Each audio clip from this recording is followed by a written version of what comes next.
ಸಜ್ಜನ ಬಂಧುಗಳೇ, ನೊಂದ ಮನಸ್ಸಿಗೆ ಸಂಜೀವಿನಿಯಾಗಿರುವ ಈ ಧ್ವನಿಗೆ ನಿಮ್ಮದೊಂದು ಲೈಕ್ ಇರಲಿ.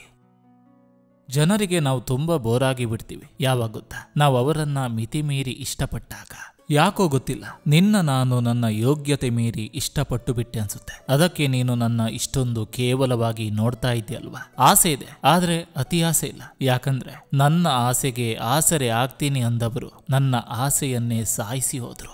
ಜೀವನದಲ್ಲಿ ನೋವಿಲ್ಲದ ಮನಸ್ಸಿಲ್ಲ, ನಗುವಿಲ್ಲದ ಮುಖವಿಲ್ಲ. ನಗುವ ಮುಖದ ಹಿಂದೆ ನೋವೆಂಬ ಮನಸ್ಸು ಇದ್ದೇ ಇರ್ತದೆ. ಪ್ರಯತ್ನ ಮಾಡ್ತಿರೋ, ಗೆದ್ದರೆ ಸಂಭ್ರಮ, ಸೋತರೆ ಅನುಭವ. ಯಾರ ಜೊತೆಯೂ ವಾದ ಮಾಡುವ ಮನಸ್ಸಿಲ್ಲ.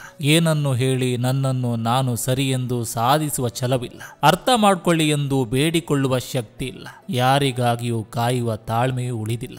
ಜೀವನ ಹೇಗೆ ಕರೆದೊಯ್ಯುವುದೋ ಕರೆದೊಯ್ಯಲಿ. ಬಾಳ ಪಯಣವಿದು, ಸುಖವೋ ದುಃಖವೋ ಸಾಗುತ್ತಲಿರಲಿ. ಇಲ್ಲಿ ಯಾವುದೂ ಶಾಶ್ವತವಲ್ಲ. ಕಾಮನ ಬಿಲ್ಲು ಒಂದೇ ಸಾರಿ 7 ಬಣ್ಣಗಳನ್ನ ತೋರಿಸುತ್ತೆ. ಆದ್ರೆ ಮನುಷ್ಯ ಟೈಮ್ ನೋಡಿ ಒಂದೊಂದು ಸಲ ಒಂದೊಂದು ತರದ ಬಣ್ಣ ತೋರಿಸ್ತಾನೆ. ಸಂತೋಷವನ್ನು ನಾವೇ ಸಂಪಾದಿಸಬೇಕು. ದುಃಖನ ಎಲ್ಲರೂ ಉಚಿತವಾಗಿ ಕೊಟ್ಟು ಹೋಗ್ತಾರೆ. ಯಾರನ್ನ ಎಷ್ಟು ಹಚ್ಕೋತೀವಿ ಅನ್ನೋದ್ಕಿಂತ ಹಚ್ಕೊಂಡವರೆಲ್ಲ ಕೊನೆವರೆಗೂ ಜೊತೆಗಿರಲ್ಲ ಅನ್ನೋದು ಅಷ್ಟೇ ಸತ್ಯ. ಪರಿಚಯ ಆದಾಗ ಕೊಡೋ ಪ್ರೀತಿ ಕೊನೆವರೆಗೂ ಇರಲ್ಲ. ಯಾಕೆ ಗೊತ್ತಾ? ನಾವು ಅವರಿಗೆ ಮೊದಲು ಇಷ್ಟ ಆಗ್ತೀವಿ, ಆಮೇಲೆ ಕಷ್ಟ ಆಗ್ತೀವಿ. ಜವಾಬ್ದಾರಿ ಅನ್ನೋದು ಬಂದಾಗ ಆಸೆಗಳೆಲ್ಲ ತಾನಾಗಿ ದೂರ ಆಗ್ತವೆ. ಬಡವನಾಗಿ ಹುಟ್ಟಿದ ಮೇಲೆ ದುಡಿಯುವುದನ್ನ ಕಲಿಬೇಕು. ನೆಮ್ಮದಿ ಇಲ್ಲದ ಮೇಲೆ ನಗುವುದನ್ನ ಕಲಿಬೇಕು. ಇನ್ನೊಬ್ಬರ ಬಗ್ಗೆ ಮಾತಾಡುವುದು ಬಿಟ್ಟಾಗ್ಲೇ ನಿನ್ನ ಮಾತಿಗೆ ತೂಕ ಬರ್ತದೆ. ದೇಹದ ಮೇಲೆ ಬೀಳುವ ಪೆಟ್ಟಿಗಿಂತ ಮನಸ್ಸಿನ ಮೇಲೆ ಬೀಳುವ ಪೆಟ್ಟು ತುಂಬಾನೇ ನೋವು ಕೊಡುತ್ತೆ. ಬಿಟ್ಟೇ ಇರಲಾರದಷ್ಟು ಹಚ್ಚಿಕೊಂಡಿದ್ದ ಸಂಬಂಧಗಳನ್ನ ಬಿಟ್ಟಿದ್ದೀನಿ ಅಂದ್ರೆ ನನಗೆ ಅಹಂಕಾರ ಅಂತಲ್ಲ, ಅದು ನನ್ನ ನೊಂದ ಮನಸ್ಸಿನ ನಿರ್ಧಾರ.